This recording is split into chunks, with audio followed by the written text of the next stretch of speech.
कालिकायै विद्महे मशानवासिन्यै धीमहि தன்னோ கோர பிரச்சோதயாத்.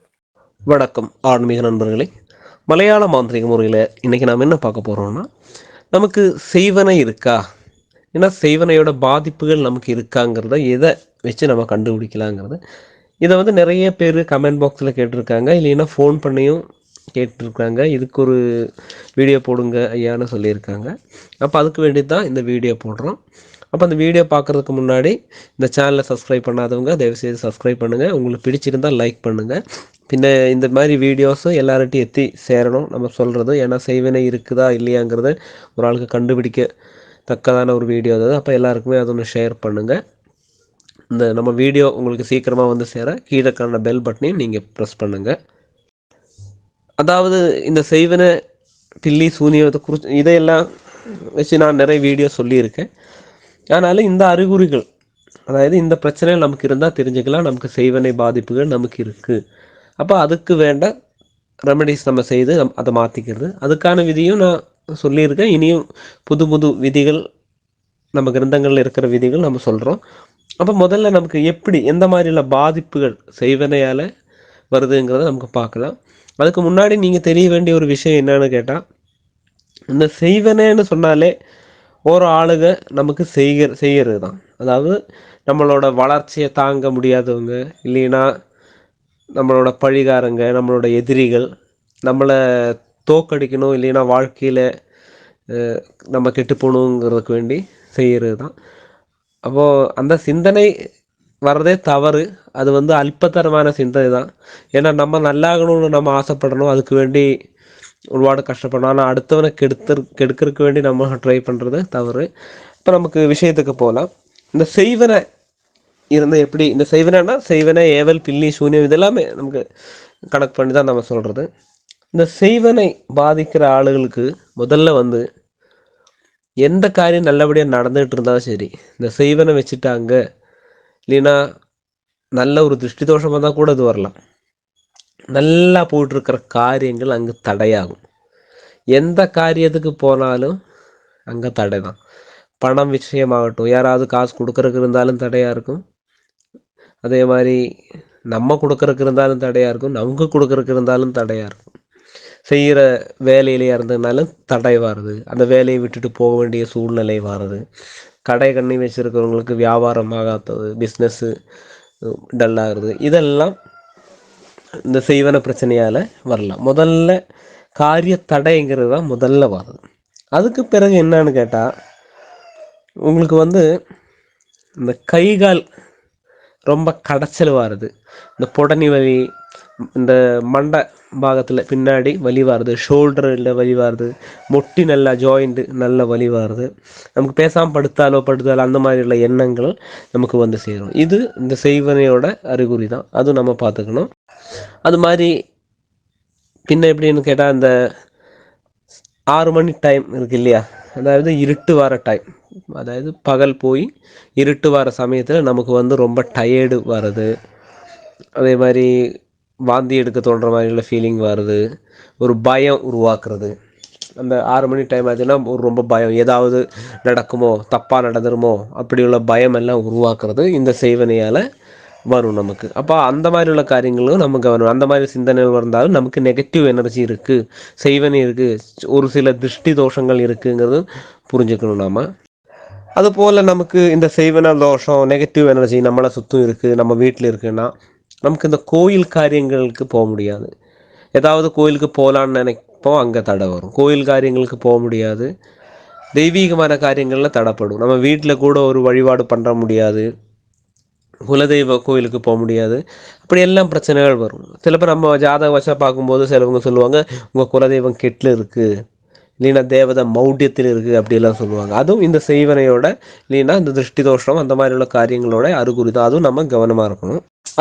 அதுபோல் முக்கியமான ஒரு காரியம் என்னென்னா, நம்ம கோயிலுக்கு போகிறோம், ஜெபம் பண்ணுறோம், இல்லைன்னா கோயிலுக்கு சாமி கும்பிட போகும்போது தெய்வீகமான அந்த நடையில் நிற்கும்போது நமக்கு ஒரு நெகட்டிவ் ஃபீல் அனுபவப்படும். நமக்கு தூக்கம் வர மாதிரி இது வரும். அதே மாதிரி மயக்கம் வர மாதிரி நமக்கு ஃபீல் வரும். சும்மா அந்த கோட்டுவா போடுவாங்க, கொட்டாவி போடுவாங்க அப்படி சொல்லுவாங்க. அப்போ இந்த கோட்டுவா வாருது, இந்த ஏம்பக்கம் வாருது, எக்கல் வாரதுன்னெல்லாம் சொல்லுவாங்க இல்லையா? அப்போ அந்த மாதிரி எல்லாம் வாரது வந்து இந்த நெகட்டிவ் ஃபீல் தான். அது நம்ம சரிக்கும் அந்த தேவதையோட முன்னாடி நிக்கும்போது நம்ம வந்து பின்னாடி தள்ளி விடுற மாதிரி ஒரு ஃபீல் வரும். சிலவங்க வந்து இப்படி கண்ணை திறந்து அந்த தேவதையை பார்க்க முடியாது. அந்த நெகட்டிவ் ஃபீல் அங்கே வரும்.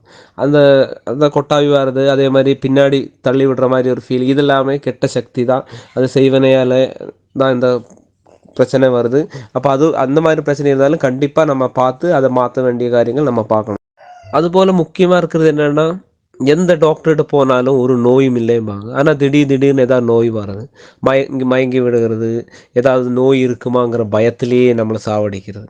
அதாவது ஒரு நோயும் இருக்காது. அந்த நோய் இருக்குமா, இந்த நோய் இருக்குமா, இல்லைன்னா தலைவலிக்குது, இல்லைன்னா ஹார்ட் அட்டாக்காக இருக்குமா, அந்த மாதிரிலாம் சம்சயங்களை உருவாக்குறது. அதுவும் இந்த செய்வன பிரச்சனை உள்ளவங்களுக்கு இந்த மாதிரி பயம் கொடுக்கும். ஏன்னா மனசை பயப்படுத்தணும். அப்போ எந்த ஒரு பயம் நம்ம சிந்தனை பண்ணால் கடைசியில் வந்து முடிகிறது மரண பயத்தில் தான் வரும். அப்போ அந்த மரண பயத்தை இழவாக்குறதும் இந்த செய்வன பிரச்சனையால் வரும். அப்போ அந்த மாதிரி உள்ள பிரச்சனைகள் உங்களுக்கு இருந்தாலும் இந்த செய்வனையால் பிரச்சனைகள் நமக்கு இருக்குங்கன்னு பார்த்து அதுக்கு வேண்ட காரியங்கள் நம்ம பண்ணணும். அது மாதிரி எந்த ஒரு வேலை செய்தாலும் நமக்கு திருப்தி கிடைக்காது. நம்ம ஒரு வேலை செய்கிறோம், கஷ்டப்படுறோம், அந்த கஷ்டப்பட்டதுக்குள்ள ஒரு பலன் நமக்கு கிடைக்காது.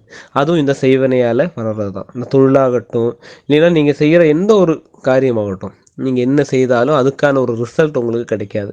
நீங்கள் சும்மா மாடு மாதிரி கஷ்டப்படுவீங்க. ஆனால் ஒன்றுமே செய்யாதவங்களாம் உங்களோட காட்டி முன்னாடி ஏறி வருவாங்க. அப்போ உங்களுடைய வளர்ச்சிக்கு அது வந்து ஒரு பாதிப்பாக இருக்கும். அப்போ அதுவும் இந்த செய்வனையோட அறிகுறிகள் தான். அப்போ இந்த மாதிரி பிரச்சனைகள் வந்தாலும் நீங்கள் அதை பார்த்து எந்த பிரச்சனையும் இருக்குதுன்னு நம்ம பார்க்க வேணும். அதுக்கு வேண்ட கர்மங்களும் நம்ம பண்ணணும். பின்ன சிலவங்களுக்கெல்லாம் ஒரு பிரச்சனை வர என்னன்னா, நம்ம இருட்டில் இருக்கும்போது ஒரு நம்மளுக்கு சுற்றும் வேறு ஆள் இருக்கிற மாதிரி ஃபீலிங் வருது.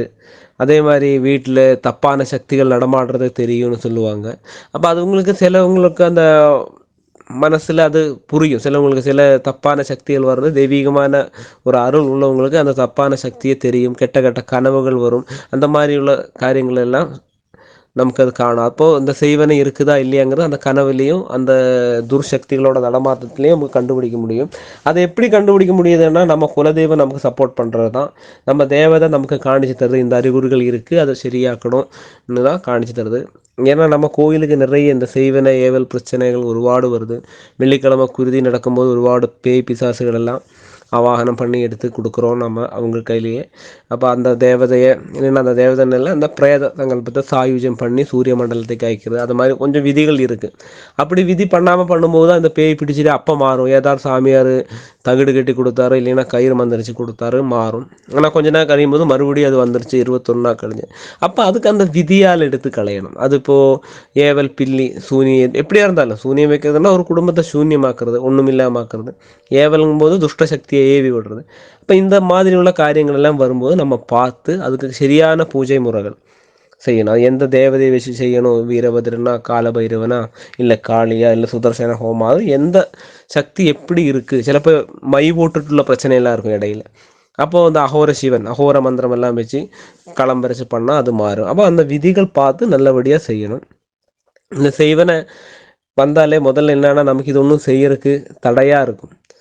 அப்போ அந்த தடையை மீறி நம்ம அது பண்ணணும், கண்டிப்பாக பண்ணணும். அது பண்ணலைன்னா ஒருபாடு பிரச்சனைகள் வரும். நமக்கும் நம்ம குடும்பத்தில் வந்து அழிவு வரும். அப்போது இந்த கெட்ட சக்திகளை நம்ம கண்டிப்பாக பார்த்து புரிஞ்சு அதை மாற்றி நல்லபடியாக எல்லாருமே தெய்வீகமான ஒரு பாதையிலே போகணுன்னு நான் ஆசைப்பட்றேன். நீங்களும் அதே செய்யுங்க. எந்த சந்தேகம் இருந்தாலும் கோயிலுக்கு வரலாம் உங்களுக்கு, இல்லைன்னா கோயிலுக்கு நம்பரில் கூப்பிட்டு கேட்கலாம். இந்த வீடியோ வந்து உங்களுக்கு யூஸ்ஃபுல்லாக இருந்ததுன்னா அதே மாதிரி உங்கள் நண்பர்களுக்கும் இல்லைன்னா ஆன்மீக நண்பர்களுக்கும் அது யூஸ்ஃபுல்லாகணுங்கிற முறையில் எல்லாருக்குமே அதை அனுப்பிவிடுங்க. அடுத்த வீடியோ பதிவில் நாம் பார்ப்போம்.